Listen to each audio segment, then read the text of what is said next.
Hello, everyone. I am Ben Johnson, and this is the Perpetual Chess Podcast. Perpetual Chess is a weekly chess interview show where we talk with accomplished chess players, authors, and personalities about their lives, their careers, and how to improve at chess. Perpetual Chess is brought to you through the generosity of its Patreon and PayPal supporters and by Chessable.com.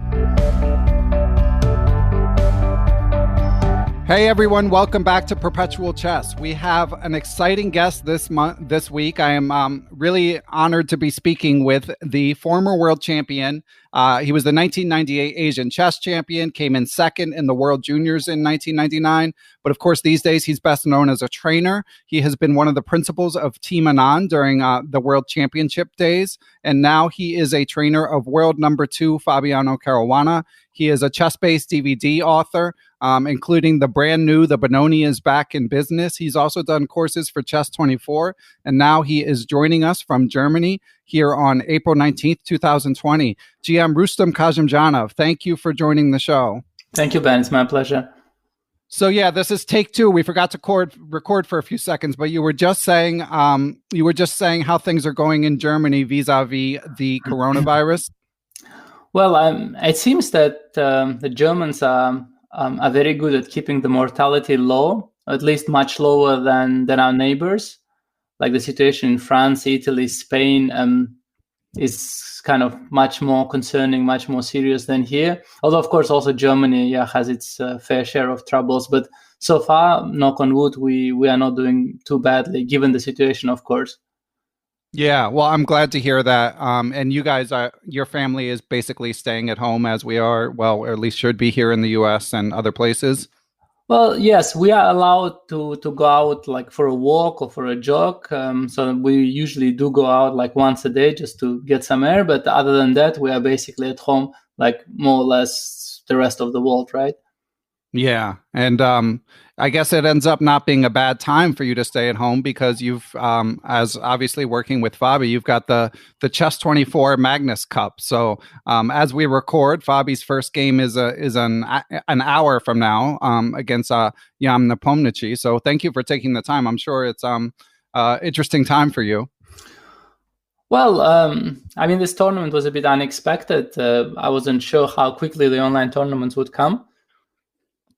But yeah, we have been doing some work prior to the tournament, and I'll be, of course, watching and helping throughout the event. Let's see what this event will bring us. Okay, yeah, because yesterday I was watching the excellent broadcast with on Chess24 with GM Jan Gustafsson and Peter Svidler and Lawrence Trent, and Alexander Grishik popped in, and they were debating because like Magnus Carlsen and Nakamura would get up from their seats in between every round. So they were wondering whether they were in touch. Like, is Magnus Carlsen calling Peter Hein Nielsen? Nakamura had a bad opening in the first game against Magnus. So they were wondering, would he be checking in with his trainer? So at least from your end, you'll be keeping a close eye and available if needed. Yeah, certainly. I mean, it's not that I have excuses, right? I mean, I am at home. I have nowhere to go. That's a good point. Yeah. Nowhere to hide.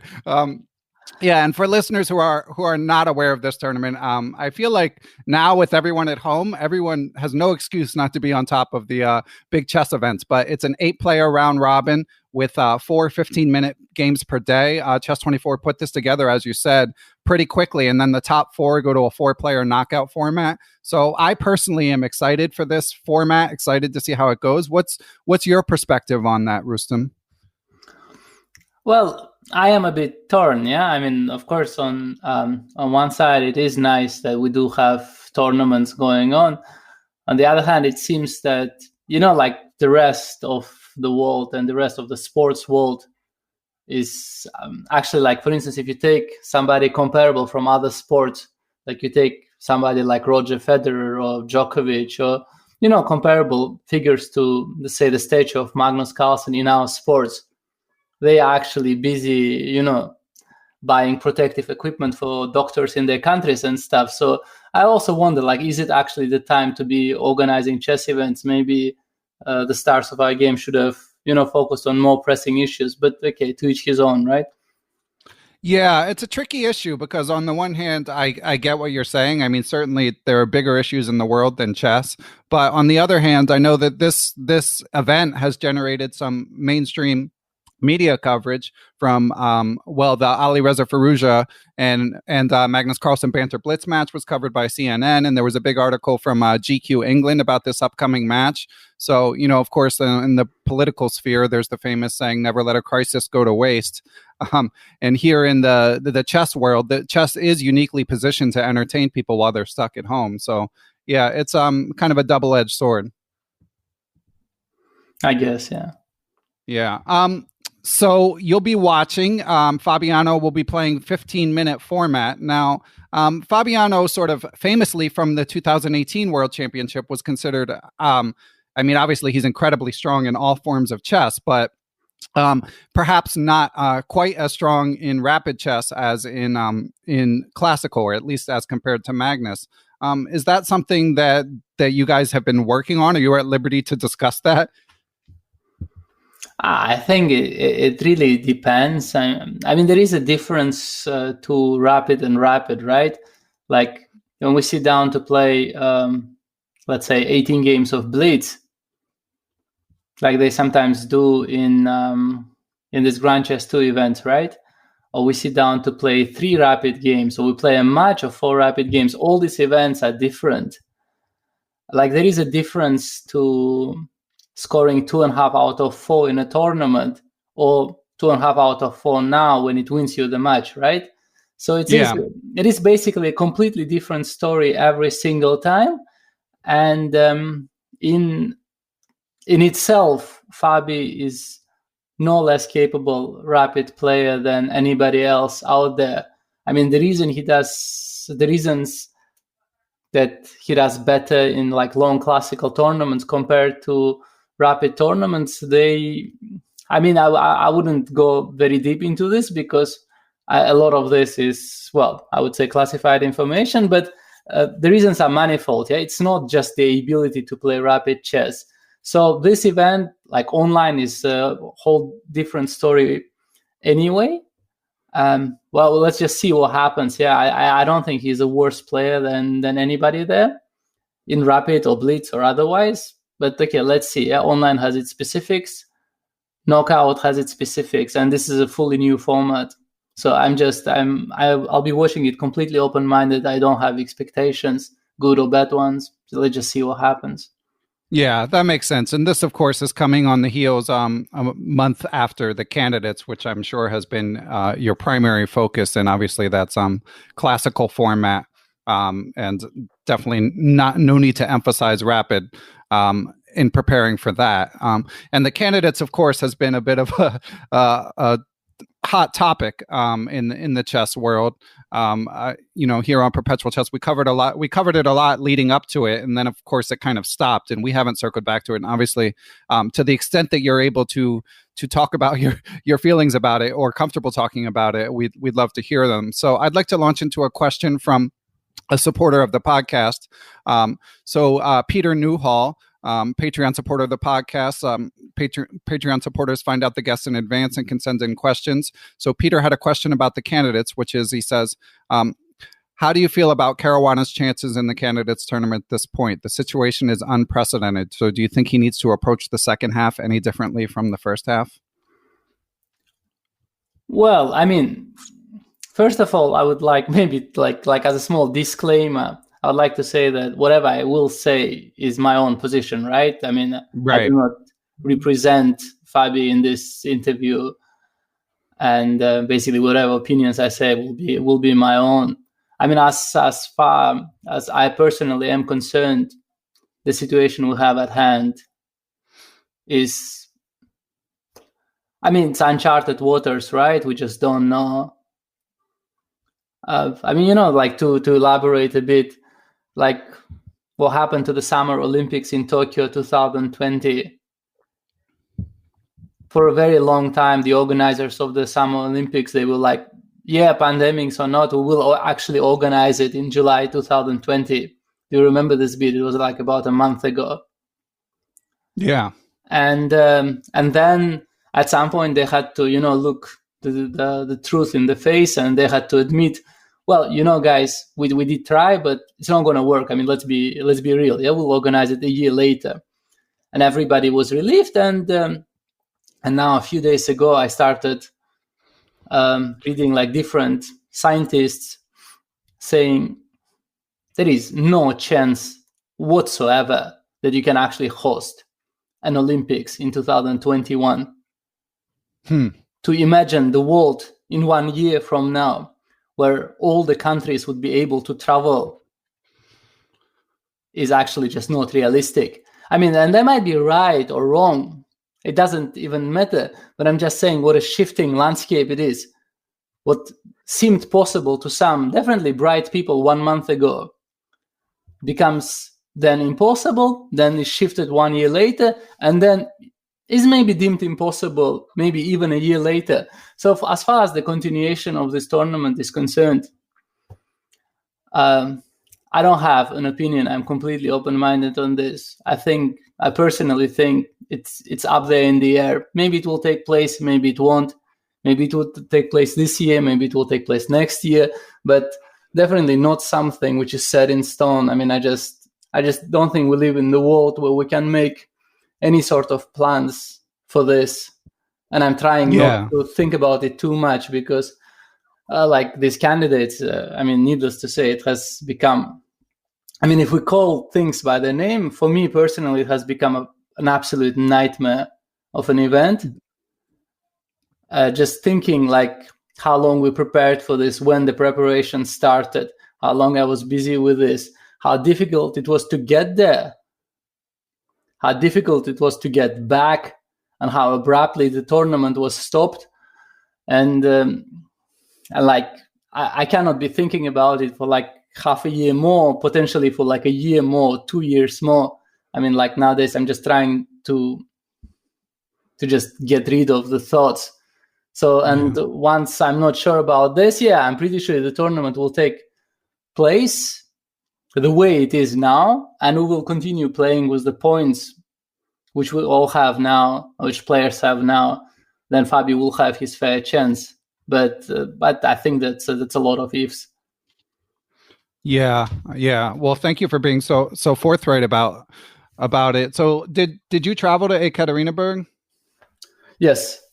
Okay. Yeah. I know I didn't see you in any of the pictures, so I wasn't sure. I mean, I did read somewhere that Fabi had people with him. So of course I thought you might have been involved, but I wasn't certain.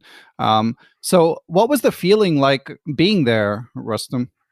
I mean, first of all, it was getting there, which was like almost impossible because suddenly all the borders were getting shut and Russia was stopping the aviation with Europe, and we were supposed to have a flight, and our flight got cancelled, and then we got a new flight which would take us through Prague to Yekaterinburg, and then the Czech Republic that very day, on the following day, announced the emergency situation, and we realized that if we were to land in Prague, they would probably put us in quarantine, so we couldn't do this. And then FIDE actually helped us to get to a flight and to make sure that we land in Moscow, and we actually not turned away at the border.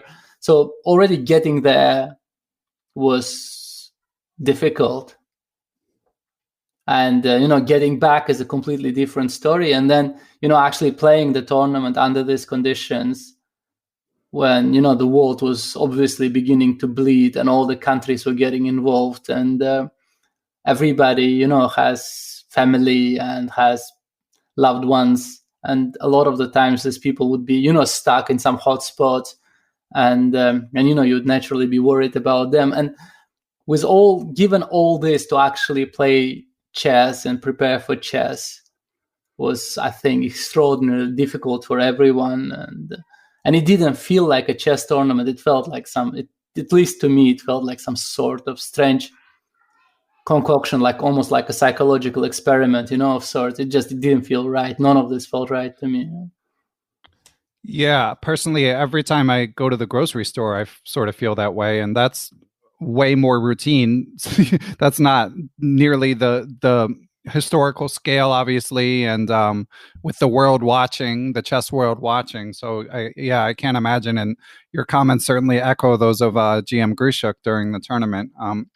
So when you guys finally did make it, and of course, Fabiano sort of chronicled this a little bit on his Instagram. So chess fans worldwide were kind of cheering them on, hoping they made it, at the same time kind of rolling their eyes, wondering if the tournament could take place. Did you guys feel like once you're finally on the ground and preparing, did you feel like it's going to happen, or were you sort of in the camp where every moment you felt like it might end and it might get upended? Well, the thing is that first of all, once again, I can only speak for myself. It was obvious that this tournament should have never happened. There was no way it should have happened. And with the whole situation with Ding Liren in quarantine, Rajabov basically, it's a different story altogether, but in general, Rajabov's situation, the way Rajabov lost his place in the candidates was not nice, to put it mildly. Should have never happened. The guy should not lose the place in the candidates for raising some very legitimate questions and concerns. It just should have never happened. And then with all this and us getting there somehow with all the trouble, we all got there and we sat down together with the FIDE leadership and a lot of other people before the tournament to discuss the situation. And just physically, the perception of this room made it obvious that somehow this message of the pandemic did not really reach that part of the world, because there was 30 people in a 10 square meter room sitting down, and talking about how do we deal with this or that question of the pandemic. And then I was like, okay, this is unreal, right? And later the opening ceremony was held with 5,000 people attending. And I was like, oh my God, are these people not reading news?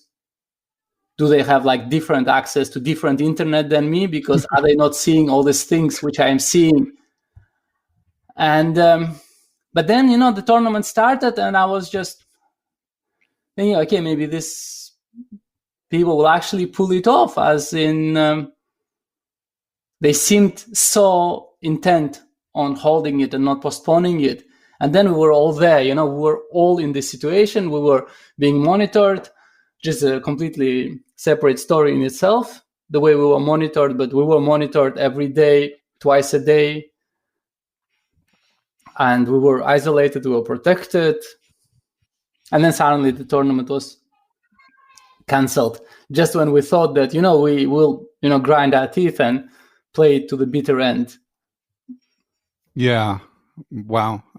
And and even the way it was postponed, and the just how rushed it was, how inexplicable and how unnecessary also it seems to me. And and then once again, I also have to give due where, I have to mention this because it is real. FIDE and organizers did try their best, and they did succeed in getting us all out of the country. So actually they did do a tremendous job in this, in making it possible that everybody reaches home. These people, they work very hard. They really made it possible, against all odds, to make sure that everybody gets into Russia. They made sure everybody gets home. It's just such a wasted effort, because this tournament, as I said, should have never happened. It's a completely surreal situation where, you try really hard to get some people somewhere to make sure that they get there, and they get there and they start. And then you try really hard to get them back. And it's not entirely clear why you did the first part, and it's not entirely clear why you did the second part, because this whole thing with Russia closing its borders and so on. If we are honest about some things, then I think it's obvious that Russia would, be able to organize a charter and get the players out of the country 10 days later than they did.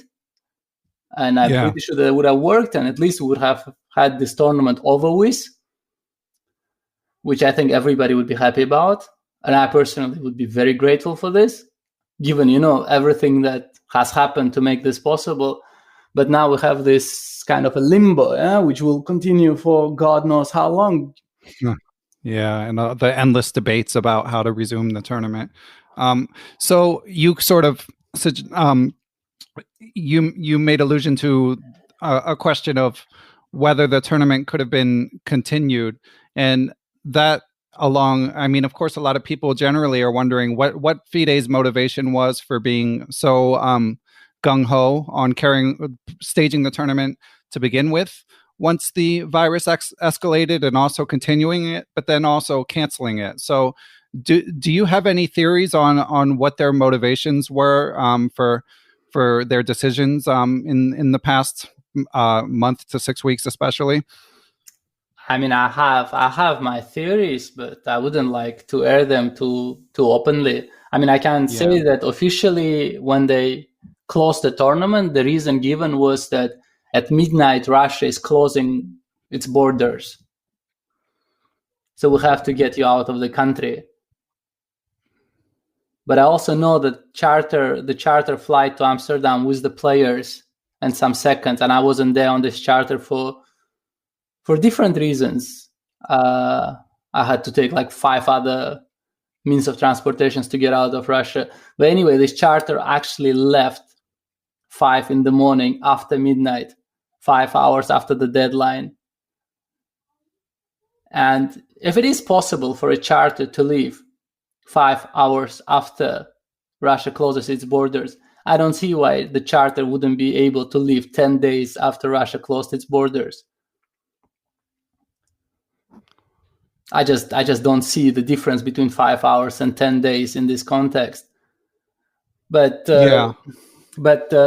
okay, I mean, maybe other forces were at play there, so I just don't know. I mean, you basically would have to ask FIDE. This is not a question that you should be asking. Well, yeah, I don't think they'd answer. The last statement from Djorkovic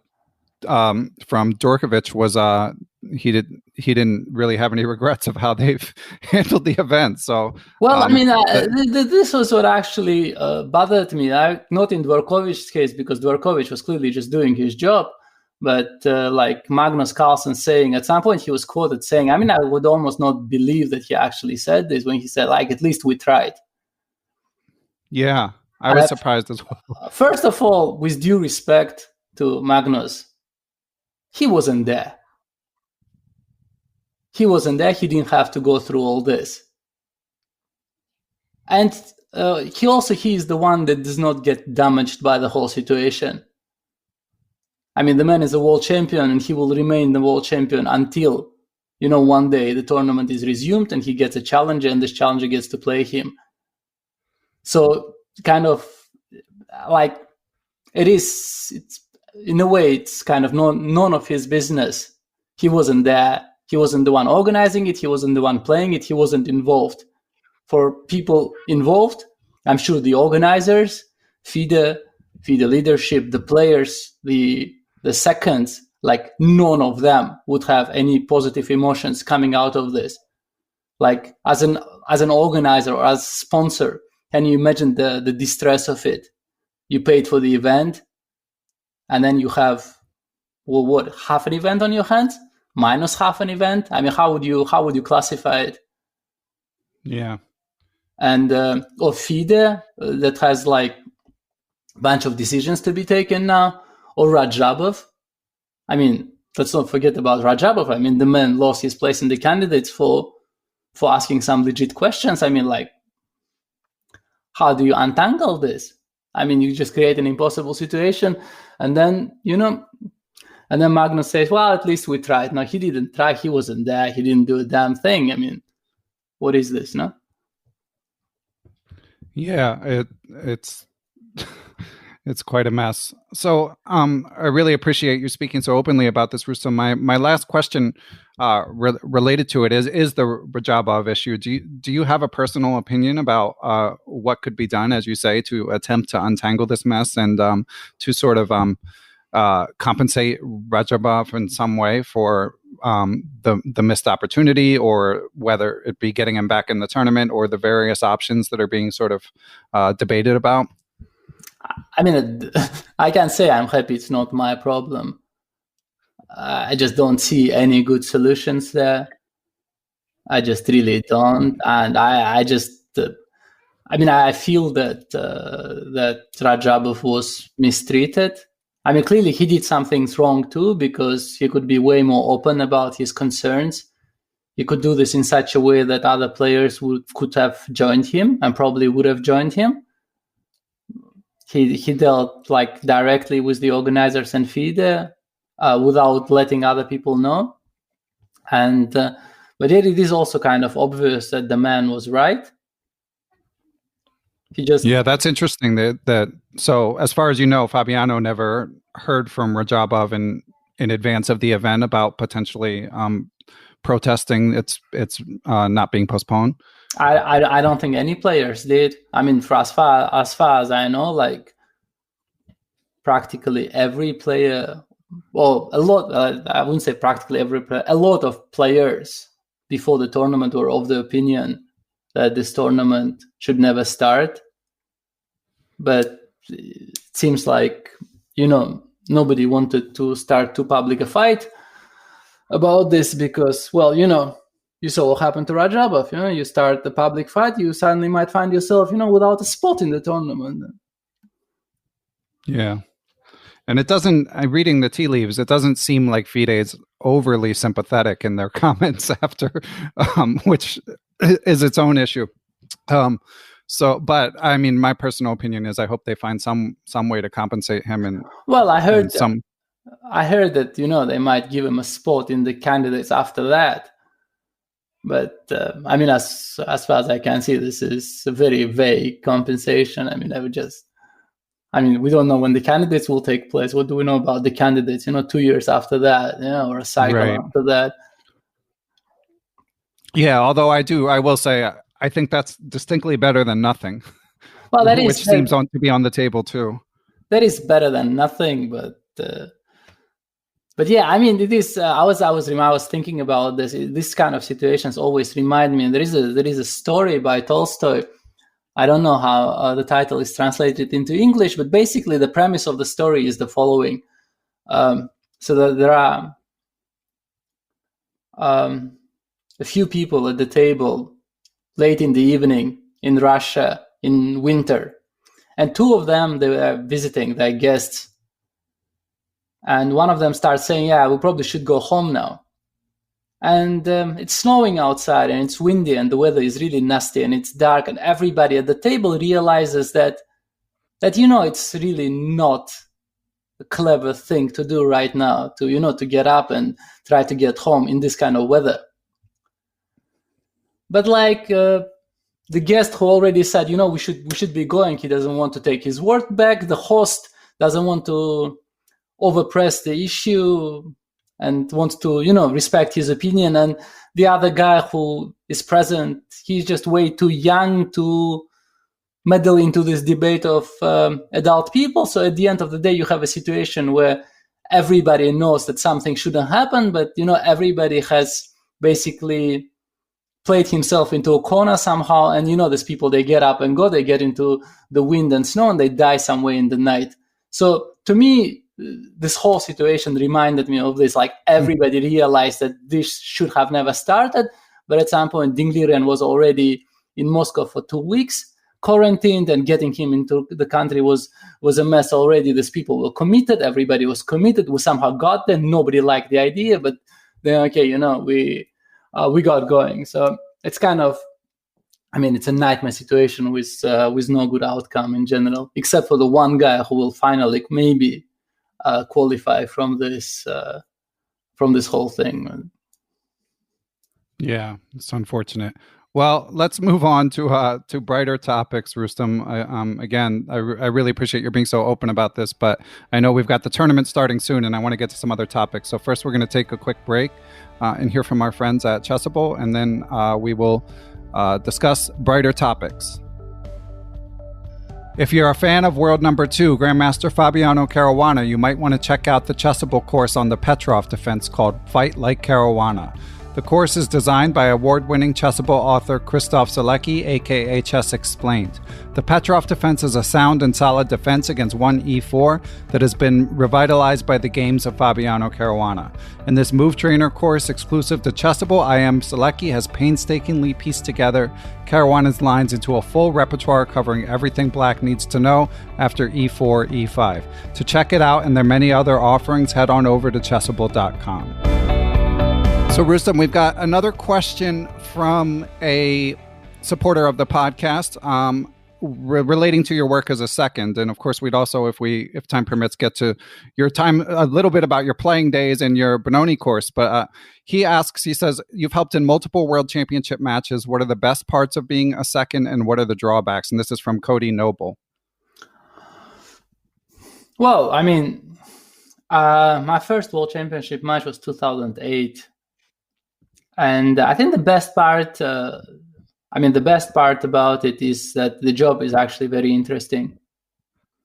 Like, especially back then, 2008, when I just started, hanging out with Vichy and the guys, and, actually just the honor of looking at some positions with Vichy was actually breathtaking. Just really enjoyed the chess part of it. The actual depths, you go to whilst preparing for a world championship, and just how much you work on chess. This can be very enjoyable. The main drawback is just how unbelievably difficult it gets at times, especially during the events with your daily routine is completely broken, when the sleep has to be sacrificed very often, and it just doesn't feel like a very healthy profession at times when you are completely overworked for sometimes weeks at a time. This is really difficult, and this also basically never changes because chess is just so big and there are so many problems, so many theoretical positions to consider, so many openings to analyze. It just is only getting bigger, and our job is difficult. So the difficulty of it is unfortunate, and it is difficult, but it also has, as I said, very bright moments.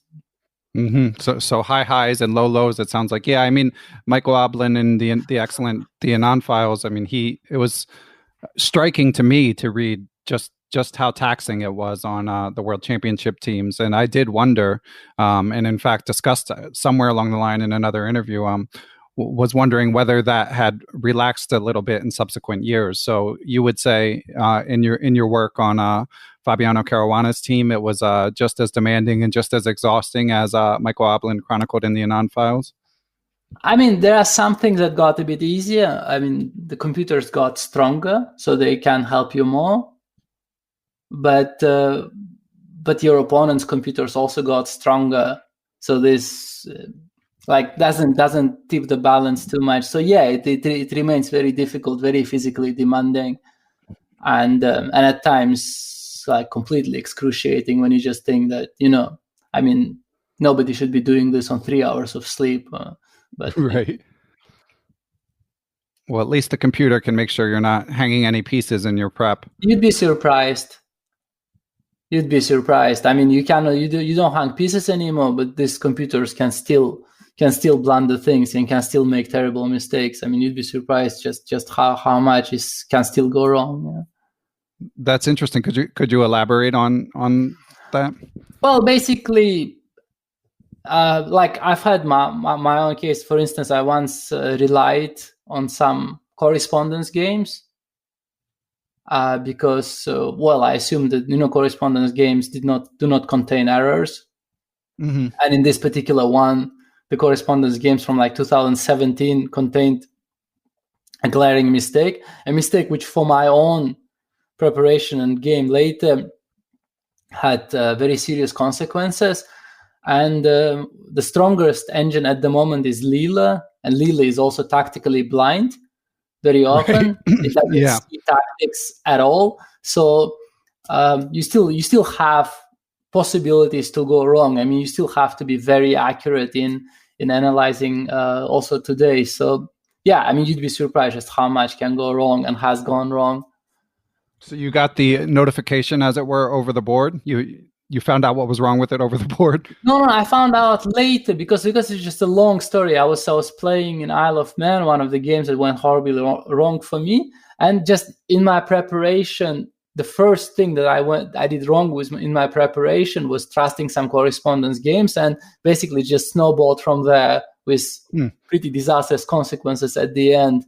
And then I realized after the tournament, I started analyzing the position again. I just thought, okay, these people I should have never trusted, they just didn't get it right. And I was so pissed at myself also. I was just like, I actually knew all the answers. I just trusted some people, and it just should have never happened.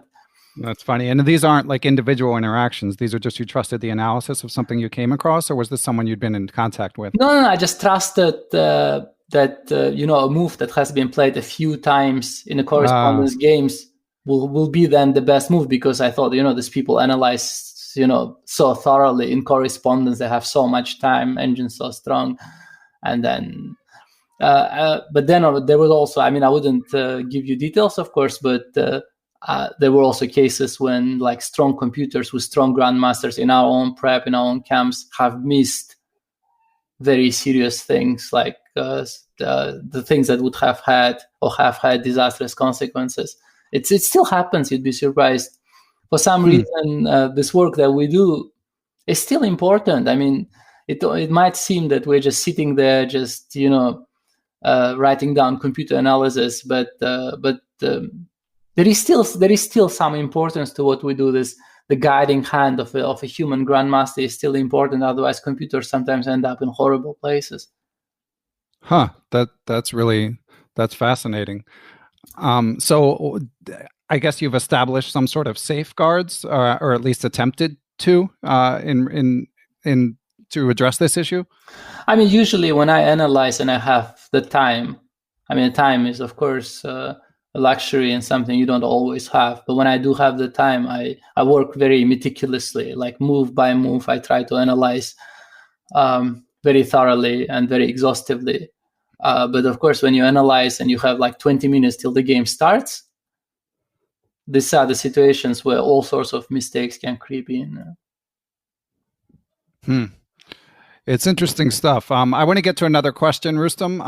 You mentioned the Isle of Man. You don't play as much as you used to, but you seem to make time for that tournament when you can. And Greg Smith asks, he says, how did it feel to play against Magnus Carlsen at the Isle of Man Grand Swiss after helping Fabiano train against him? Did you feel you had any advantage over what other players may have because you've studied his game so closely? So this is referring to your playing him in 2019. Yeah, I played him actually twice in Isle of Man. I played him in 2017 also in Isle of Man in 2019. Both those games were very enjoyable for me. I just liked playing Magnus. I don't think I had any advantage because the opening actually didn't work out for me.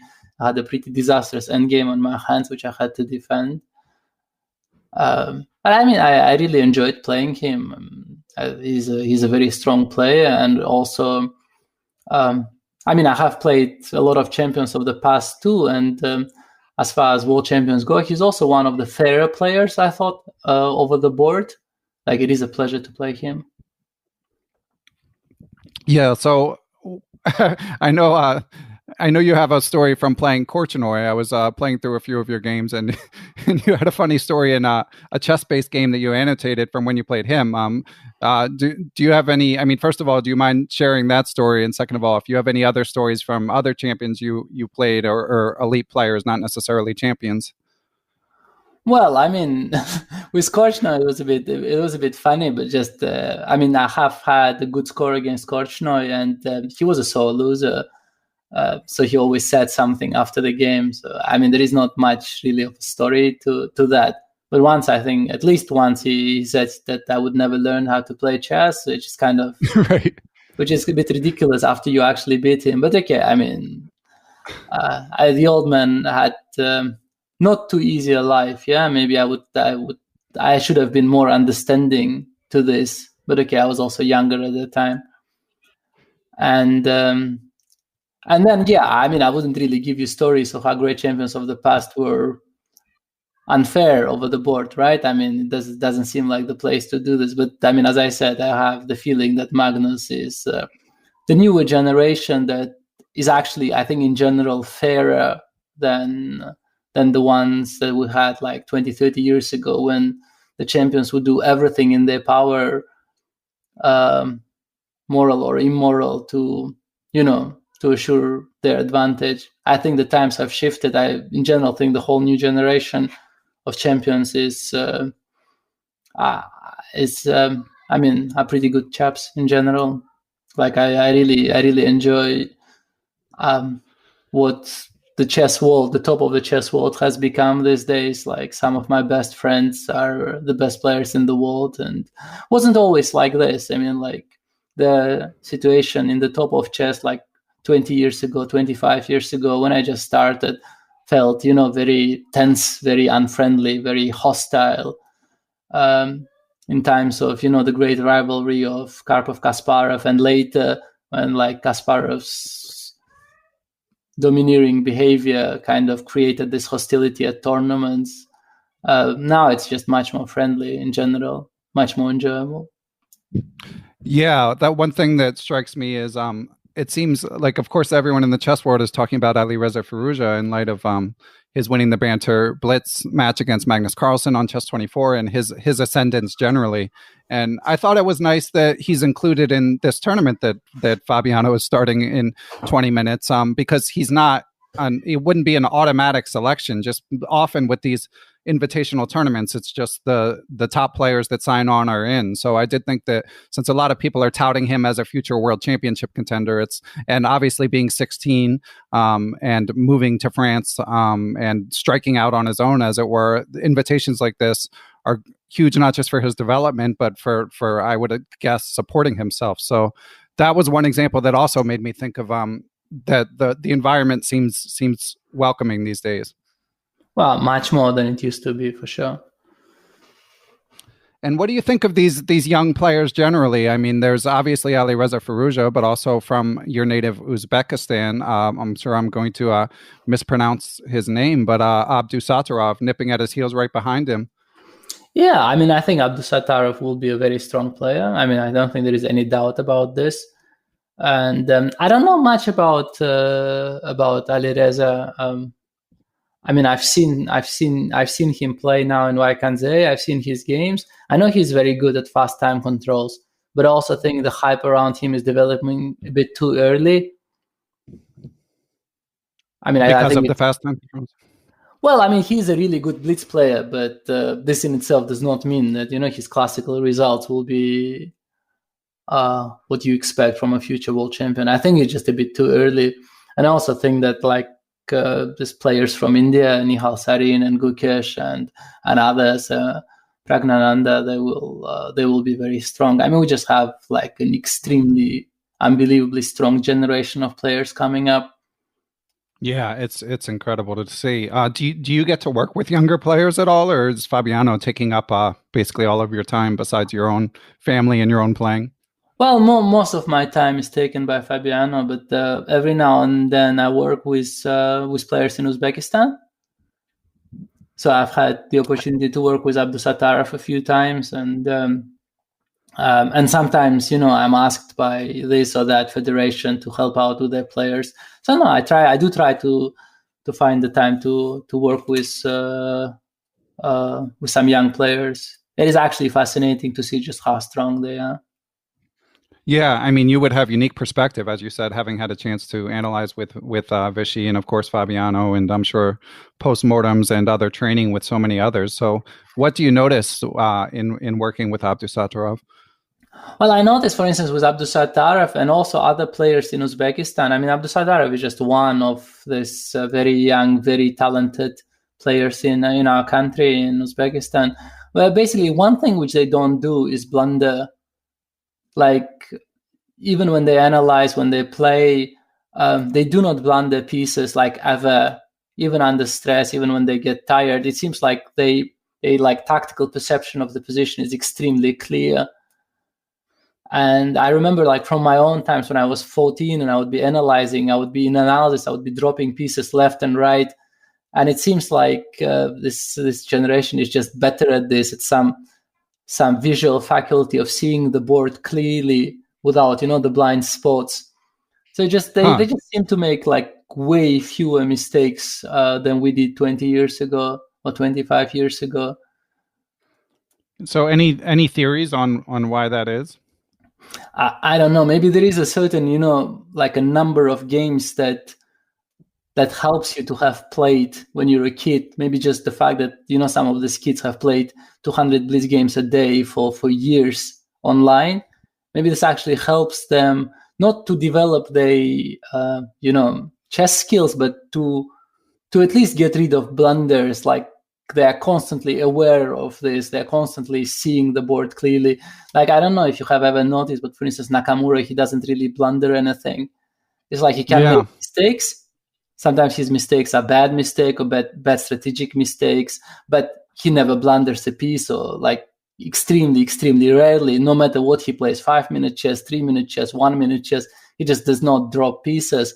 I mean, it is, I think, maybe like this enormous internet experience that helps you through this.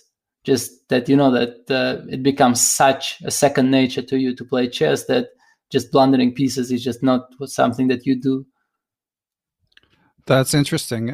Rustam, could you tie that into any sort of general advice for adult chess enthusiasts? Obviously, the listeners are predominantly adults and not going to be world champions. So how do you advise someone who's working 40 hours a week to try to get better at chess if they can't play 200 blitz games a day?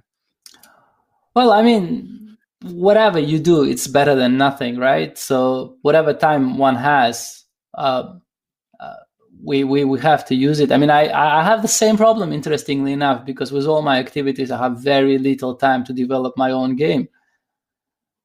And but then every now and then, I just take a chess book, I take a chess board, and I play through the game. I try to calculate. It helps. It does help. But of course, the practice is most important thing in everything, and chess especially. I mean, we have to regularly play chess, online or otherwise. Otherwise, the mechanism just doesn't quite sit there, doesn't quite work. No matter what you do, if you don't have the practice, it just doesn't work. Yeah. So you don't have time to compete much. Do you manage to still play some blitz games, like on a fairly regular basis? Not really. I mean, the most blitz games I played against Fabiano during our training sessions. So every now and then, we sit down and play some blitz, and otherwise, I really don't play. I don't play very much. That's tough to have that be the only person you play regularly is pretty unforgiving. I don't know. I used to be a pretty good blitz player, but okay, I am a bit rusty these days. I mean, normally on a good day, I do put up a good fight, but I also have bad days at times. Yeah. Do you have any memories? I mean, in the Anon Files and in Mindmaster, they talk about you playing some training games against Vichy as well. How were those? Well, it was different experiences in different years. I remember in 2008, I was completely overwhelmed. I just couldn't believe that anyone could be that strong. But then again, it was his probably best time, right? I mean, the way he beat Kramnik also seems to sort of indicate that he was on top of his game. He was just unbelievable in blitz in 2008. And a bit later, like 2010, 2012, I found him, I found it more reasonable to play against him. But in general, yeah, I mean, when I think blitz and I think of my own experiences, Vichy was absolutely stunning.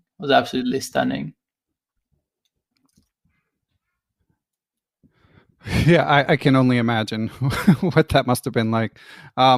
So just a couple more topics, if you're okay, Rustam. So you've got this new course out for Chessbase on the Benoni, and of course, I used to play the Benoni, so it's a special place in my heart. But some people might find it an unusual choice, given its reputation. Fabiano himself, even though he's played it a few times, said that it's such a bad opening or something after one game that he played with it. So of all the openings to develop a course about, how did you decide on the Benoni?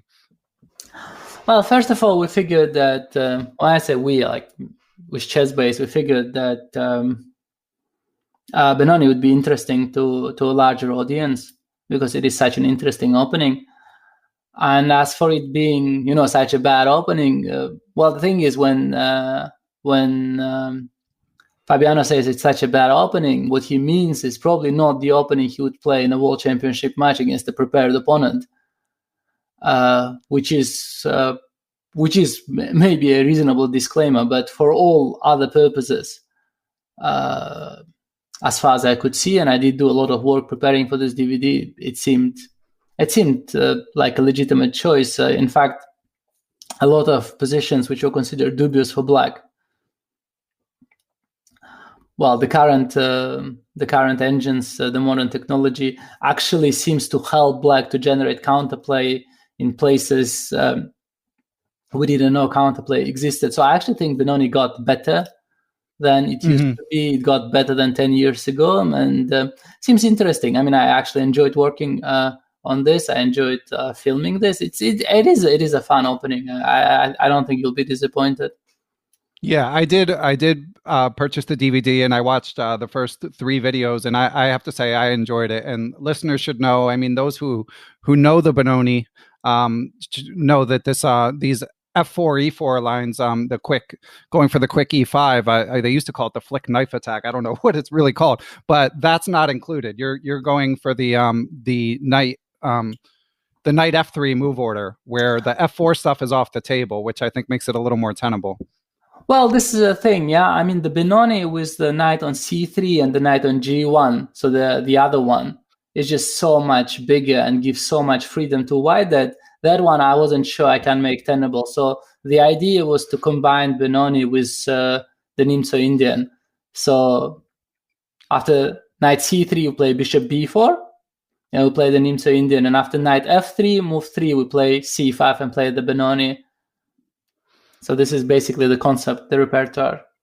Yeah, and of course you've also done a DVD on the Nimzo-Indian for Chessbase. So yeah, that was like 2 years ago. So yes, indeed. Cool. And how do you generally, in this computer age, I don't know, again, this might be sort of proprietary, but what's your general search method for trying to uncover new ideas when everyone's racing to find, I mean, I know that theoretical novelties aren't what they used to, but just sort of the germ of an idea. How do you approach it? I don't know. I mean, I just opened the position and I started looking at it with engines and sometimes without. And it just seems that chess is big enough. I think this is my main discovery from, my whole analytical work of the last, let's say, 20 years. Basically, I discovered that chess is not exhaustible. You cannot just run a few engines for a few hours and say, we solved this position. It just doesn't work like this. Chess is bigger than that. So there are ideas everywhere, and there are plenty. And you'd be surprised, like you take like some openings, like some of the biggest openings, like you take an opening like Najdorf, and you take the most analyzed line, which is like a bishop g5 poison pawn variation, and you take a line which is played 1,000 times in correspondence games, and even there you will find new ideas. Chess is just like this. Chess is big enough. Chess gives you this creative potential to explore. It is sufficiently big for things to be found, and I don't think this will change anytime soon. Wow, that's a hearty endorsement. That's good to hear. So what's your opinion of Chess 960? Whenever these conversations come up, it makes me think about that. Do you think that it needs to be sort of have a seat at the table, or with this general opinion of the inexhaustible depth of chess, do you feel that classical and regular chess should still be the number one way that it's played? I mean, I don't have slightest problem with Chess 960. I don't think there is any problem with it. I think it's a fine game. I myself always enjoyed playing it. I just don't think that it is needed because our chess is dying. Our chess is not dying. Our chess is very well. But other, as a standalone, as something else, for sure, yeah. But our chess is still mysterious enough and still interesting enough. Excellent. Well, Rustam, last topic. I know the tournament's starting in a few minutes. So I hear that, I know, first of all, I would love to hear chess book recommendations, but I hear that you're well read outside the world of chess. I found the nugget in Anon Files where they talk about you watching Family Guy curled up in bed after the match is over. So I generally enjoyed getting sort of a glimpse of your interests, literary, whether they be chess or otherwise, in pop culture. So what's keeping you occupied these days? Let's keep it as open-ended as possible. What are your favorite, what do you look forward to reading or doing when you're not thinking about work stuff right now? Well, I mean, you'll be surprised, but maybe like many other people during the quarantine these days, I am surprisingly busy. Like, I haven't really been home for a long time like this in forever. And there are, a lot of things that need to be done, a lot of family duties. So not so much time to read books. The book I'm currently reading, I was actually a birthday gift. My birthday is in December, and a friend of mine brought me a book on Caravaggio, and some author, he attempted, to write as thorough as possible work on Caravaggio, on his life and works, and I'm actually quite enjoying this. I thought this is actually a topic worth writing about and worth reading about. So this is what I'm doing now. I'm sorry, could you say the name again of the subject of the book? Caravaggio. He was an Italian painter in late 16th century, the beginning of 17th century, quite an influential figure in the world of painting. Wow, very, very broad interest. So when you read a book like that, do you find connections to the chess world, or is it just sort of pure escapism and personal interest for you? I actually think the work of any artist is very closely related to work of a chess player. I mean, you have a certain process. It is difficult. It is sometimes, unrewarding, and sometimes, you just do it because that's what it is. Yeah, it needs to be done, and it helps if you love what you do. It helps if you're good at it. No, I don't think there are a lot of parallels. Also, of course, it's kind of difficult to compare. I mean, sometimes I wonder. Yeah, I mean, we do play the game, but there are people, of similar talents in other fields that, create music or make great movies. And I sometimes feel that what they do is so much more accessible to the general public, almost makes me envious. Yeah, I agree. I mean, I can't fathom it at the chess. I'm not, I can't fathom what you guys do at the top of the chess food chain either, but I agree that when I read about other fields, it seems a little more understandable. And have you read any new chess books in the past couple years, Rustam? The one I was going through now is a book by Ivan Sokolov about initiative. I think it's called Initiative and Sacrifice in Chess, 2013. So it caught my eye. I was playing through the games. Some very nice games there, and also I like sometimes with analysis. I play through the game, and then I'm always curious just to see how analysis will stand up to my own analytical scrutiny, like a few years later with the more modern engines. It's very surprising just how much can still be discovered and rediscovered in chess. Like even like in old famous games that have been analyzed a million times with computers, you still discover like new gems hidden here and there. Yeah, of course. Yeah, and finding more than ever these days. Well, Rustam, it's tournament time, so I'm gonna let you go. I want to thank you so much. This has been so much fun.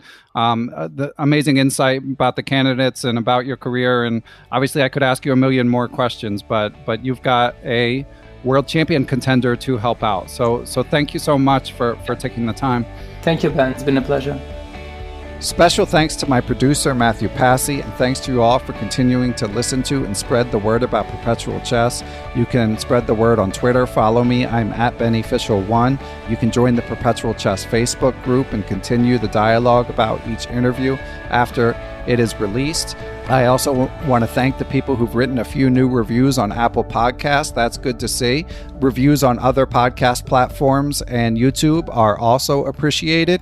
But of course, most of all, I would like to thank the people who provide financial support to the show, especially these days as a lot of our lives are in upheaval. We're stuck at home. There's work changes and all that stuff. So it means the world to me that you guys have stuck with me and even in some cases added new support in these crazy times. So thanks. I really appreciate it. For anyone who's able to support, it is the Perpetual Chess Patreon page where you can donate through PayPal if you go to perpetualchesspod.com. So with that out of the way, first of all, of course, I would like to thank the sponsor of the show, Chessable, and I also would like to give extra special thanks to the following people and entities for their support. They include Quality Chess Books, the Capital City Chess Club, the Apprentice Twitch channel, Andrew Bach, Austin Clough, Benjamin Porteau, Kathy Carr, Chad Oliver, Dan O'Hanlon, Danny Davidson, David Schreiber, I am Dimitri Schneider, I am Eric Rosen, Faraz Sawaf, Gary Foreman, Greg Nattel, Greg Shahadi, Guven Manet, Jens Green, John Jernigan, John Rockefeller, John Cromarty, John MacArthur, Kelly Palmer, Kevin O'Callahan, Lorraine Dore, Lucio Casada Silva, the law offices of Stuart Katz, Michael Can, FM Michael Oblin, Mike Zelazny, Moonmaster 9000, Peter Sodi, Reuven Fisher, Seattle Chess Club, Thomas Stanix, Thomas Tachenko, Todd Bryan of StrongChess.com, Todd Kennedy, and I also would like to give thanks to the following people and entities: Aaron Waffler, Ace Vallega, Adam Ralph of ChessEngland.com, Adrian Gutierrez, Alex Pejas, FM Andre Terakov, Andrew Perry, Aniti Deer, Better Chess Training, Bill Juniper, Bill Moran, Brad and Andy Rosen, Brett Howard Lynn, Brian Mullis, Chad Hilton, Dr. Charles Snodgrass, Chris Flanagan, Chris Wayne Scott, Christopher Baumgartner, Christopher Chabris, Chris Lott, Christopher Wood, I am Christoph Zalecki, aka Chess Explained, Coach J's Chess Academy, Courtney Fry, David Bleskacek, Daniel Gell, Daniel Ginsberg, Daniel Lucas of the U.S. Chess Federation, Daniel Naylor, Dave Saylor, David Crammerly of Chessable.com, Douglas Matthew, Dwayne Edmonds, Ed Daly, Ethan Smith, Ian Mason, I Am Elect or possibly not I Am Elect, Donnie Ariel Esquire, Fox Valley Chess Club of Aurora, Illinois, Francis Letarte Lavoie, Francis Tortoris, MD, Gary Andrews, Gary Lewis, Geert Vanderveld, Gerard Barta, Giovanni Russo, Hans Schut, Harish Srinivasan, Jacob Kovac, Jacques Pari,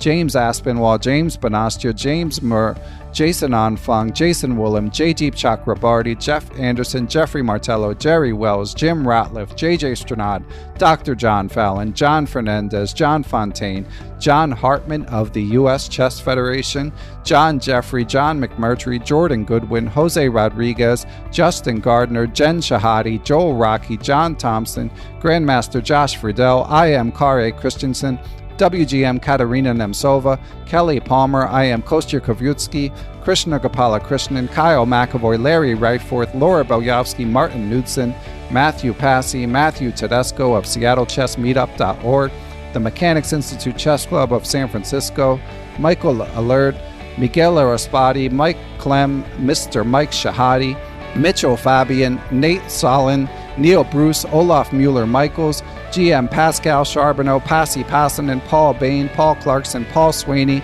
Paulo Santana, Peter Lux, Randy Temple, Ricky Grijalva, Richard Hollenbach, Roy Yearwood, Ryan Berg, the Say Chess YouTube channel, Scott Dougherty, Scott McKinnon, Sebastian Finsterwater, Stefan Roller, WGM Tatya Vabrahamian, Tim Brennan of TacticsTime.com, Tim Seymour, Timothy Ha, Tom Edsel, Thomas Komanich, Tony Rotella, Tyron Price, Wayne Beam, William Brock, William Juniper, William Hogarth, William Peterson, FM Zhao Chang of Chess1000.com, and last but never least, Zhivko Soyanov. Thanks for listening, everyone, and I will catch you all soon.